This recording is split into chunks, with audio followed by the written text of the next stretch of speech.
So exactly why have the Democrats decided to go all in on defending Juan Garcia Abrego when each and every day more and more evidence is coming to light that this guy was not just MS-13.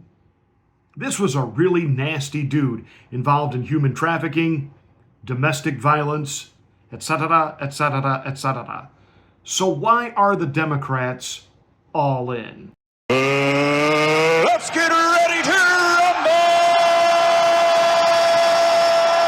You can't handle the truth. Somebody with the top of the line.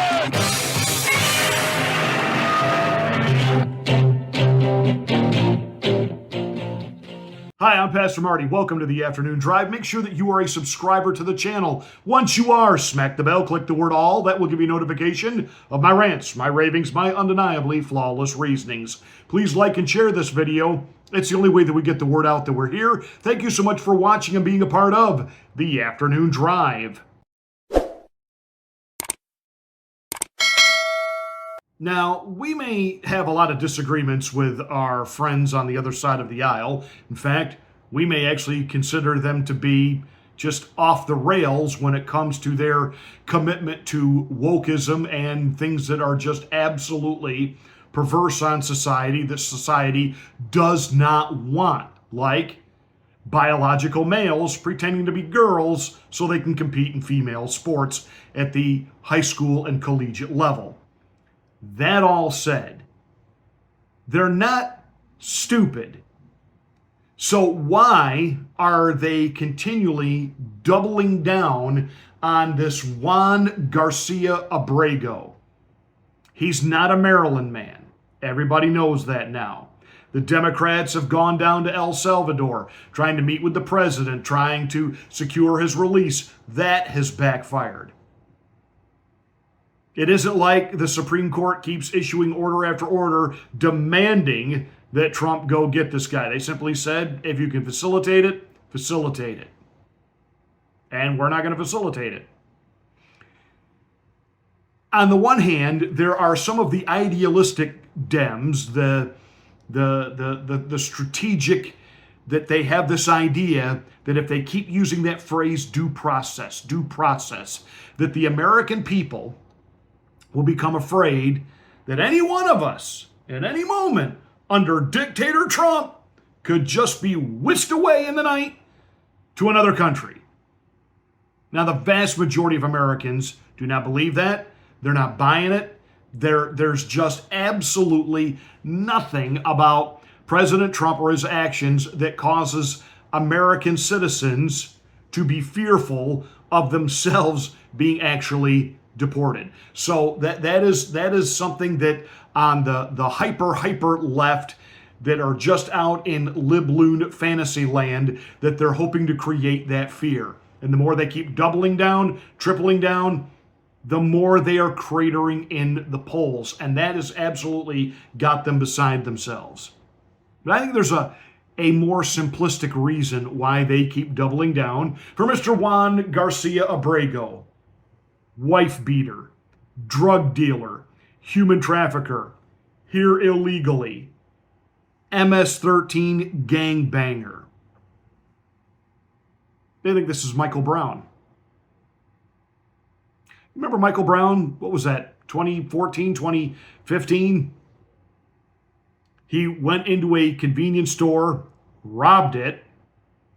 When a policeman in Ferguson, Missouri stopped him, it ended up becoming a lethal altercation, and Michael Brown was dead. And eyewitnesses said they saw Michael Brown, a black man, with his hands in the air, saying, "Don't shoot, don't shoot." And the officer opened fire on him, and that set off a wave of absolute, unbelievable violence and rioting and protesting. They were setting fire to the city, burning out businesses. This police officer was going to be charged with police brutality, etc., etc., etc. And then finally, when the video evidence came out of what happened, it became very apparent that not only did Michael Brown never put his hands up and say, don't shoot, don't shoot, don't shoot. But he actually lunged at the officer, reaching into his SUV to try to retrieve the weapon from the officer to use it against the officer when the officer then had to engage in lethal force. Barack Obama was president at the time. He turned it over to Eric Holder of the Justice Department. And the Justice Department officially stated, after a full and thorough investigation, the evidence contradicts the eyewitness accounts.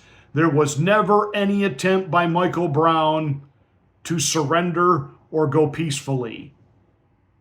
He was the antagonist, and therefore there will be no federal charges brought against the police officer. Can you imagine if that was Donald Trump? Now, it is what the evidence was. But after weeks of setting fire to Ferguson, they even took over the police department. You remember? The Democrats were able to use all that to talk about police brutality, right-wing authoritarianism, etc., etc., etc. Fast forward. George Floyd. Remember that? Remember that? Boy, we started burning down cities across America.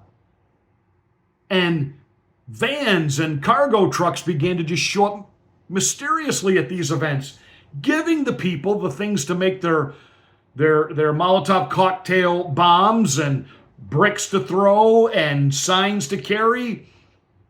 You had CNN. It's a mostly peaceful protest. Cities on fire. That was during the 2020 presidential election cycle, summer of 2020, summer of love and of COVID. BLM, that's when it all became about Black Lives Matter. And then the funny thing is after Joe Biden was installed as president, all the Democrats who wanted to defund the police, who are funding their own private security, all got back on board with, we got to keep the police. We got to make sure we got a great police. And when Joe Biden was installed, that was that. They got what they wanted out of it. Riots and unrest so that it could all be pinned on Donald Trump. I think the Democrats were hoping beyond hope that the Latino community was going to come out and fight for Juan Garcia Abrego. There is a reason that they didn't. Same reason a couple years ago, the black community by and large didn't really come out to defend Jussie Smollett. You remember him, the Empire actor who claimed he got jumped by MAGA thugs in Chicago.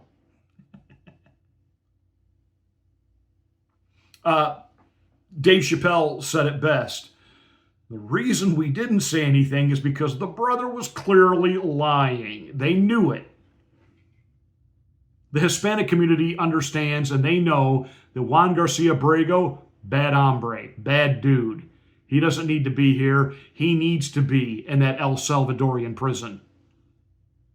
And I'm sorry, black people by and large, they are not down and they're not okay with illegal immigration. Because they see all this money being poured into people who aren't even supposed to be here for their housing, for their health care, for their food, for their education. And they're looking around saying, what have you done for us? And then those of us that aren't looking for the handout from the government, who just want to work, you're letting these people with illegally gotten Social Security numbers, wink, wink, thank you, Doge, take our jobs. So this didn't go quite as they planned, and I'm sure they did everything they could to even try to get paid agitators to get something going to demand that Juan Garcia Abrego be brought back, and it has backfired colossally. And they're still doubling down. Because this is the part where you cross the line from being defiant to just self-destructive, suicidal, stupid. They can't admit they backed the wrong guy, and they're just going to now quadruple down on this. And all of these federal judges stepping in, another one today, telling Donald Trump that it's unconstitutional to defund sanctuary cities. Wait, what? What? Well, the funny thing is under Barack Obama, 83% of the deportations that he and his administration oversaw, 83% of those deportees never saw a judge. There was no due process. They were here illegally, and the process was get them out. Now, everything has to go before a judge. This isn't about justice. This is about obstruction.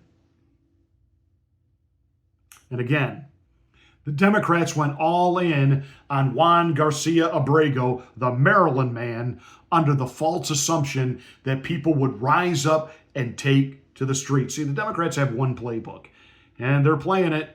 And unfortunately for them this time around, people ain't buying it. To that, I say, thank God.